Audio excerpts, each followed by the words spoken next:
But one thing I should say that freaks me out is that I think that they watch these videos.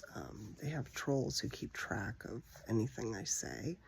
So there's that. So I hope there's no repercussions on me if there is such a thing as voodoo.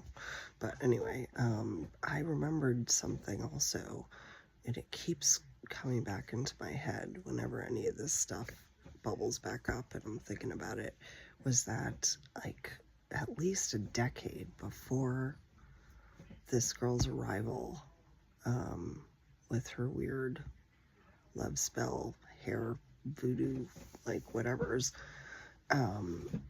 he had told me something only once, and we didn't talk about it much, but he had been very upset one day, and he had told me, you know, I did something really stupid when I was 14, maybe, and he said that he went into the woods, and he basically sold his soul to a demon, or he made a pact with a demon,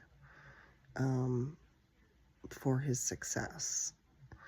And pretty soon after that, he had celebrity. So, I don't know how this ties in here, but it's... I mean, maybe I should just make my book a fictional story, because where my mind could go with this stuff is definitely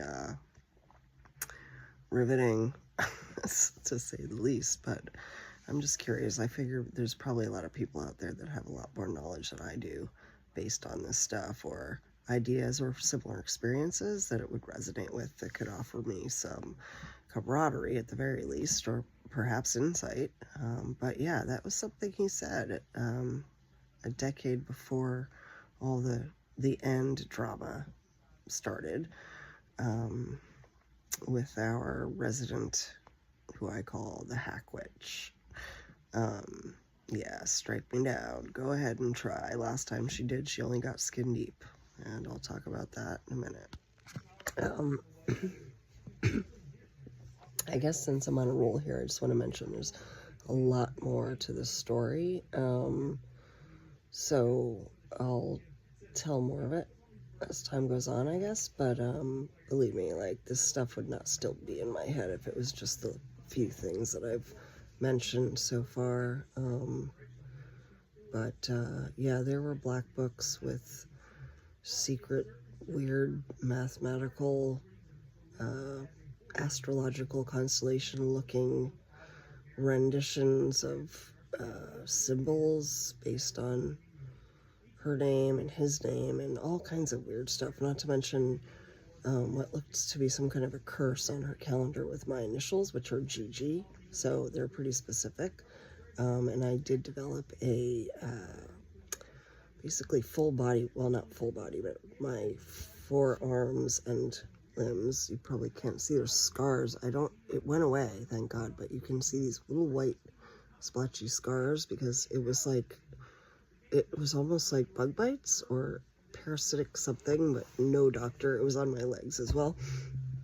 And it went away about a year ago, but I had it for close to 2 years, just after they left for Brazil. And you know, I had biopsies done and all kinds of stuff. Nobody got to the bottom of it. So I don't know if that was connected, but the story's deep and very, very riveting, shall we say. And now that I've gotten some space from it, I'm trying to reflect back on it, because I am working on a book about the effects of celebrity, in general, but also specifically rooted in this story about my friendship relationship with this person. The subject of the book is celebrity in general, but he had celebrity, and that's where my interest stems from. And so the aspect of this person that came in and basically got full control of him and his life, with all these elements that clearly looked like some attempt at voodoo, are bizarre and very, at least, notable.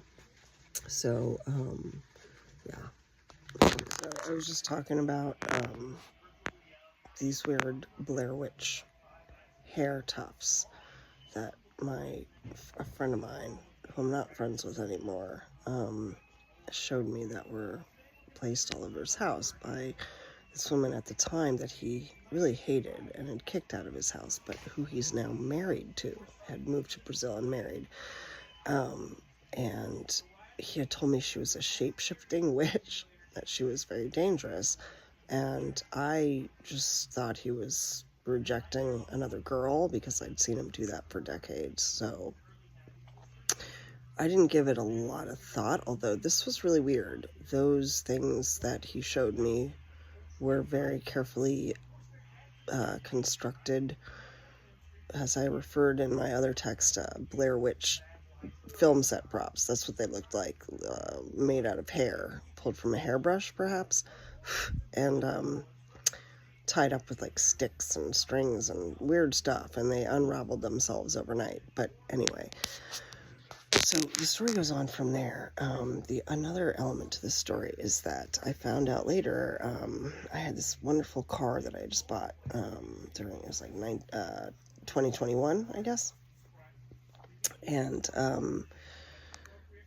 someone egged the car, and it was a used car, but it was like brand new to me. And when I bought it, the seller had made it look like a brand new car. So I loved this car, and something had happened, and my car got egged. And that same girl, who he claimed was a shape-shifting witch, admitted that she had been responsible for the egging. Now, the weird thing about the egging is that I also found out later from people that I know that eggs are used in witchcraft. And so these eggs were like, inside the car, like broken into the venting system. It was very extreme. And not only that, but the carton was left on the road behind my car with writing on it. It didn't make any sense. Like, just looking back on it now, thinking back on it now, it really seemed connected to everything else. So as I'm just seeking advice or knowledge from anyone who this might resonate with, about eggs, egging a car, putting bewitched eggs into venting systems. And again, I don't know anything about this, nor do I adhere to any of it or give it any kind of credence or power, but I'm still curious as to the intention or the agenda behind such actions.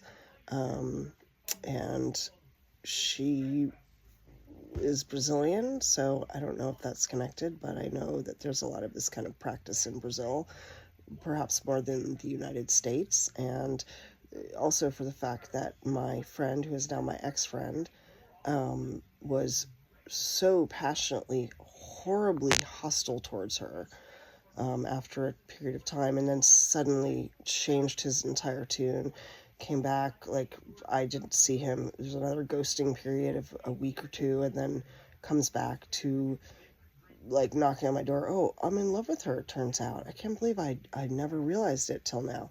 So the whole thing is so weird to me, and I'm trying to figure out if it's just his own narcissism that's behind it, or if there is something to that whole element in it, which clearly was her attempting to fuck with his free will with some kind of voodoo. Whether or not any of that has power remains to be seen, but that's sort of why I'm fishing for knowledge and answers here.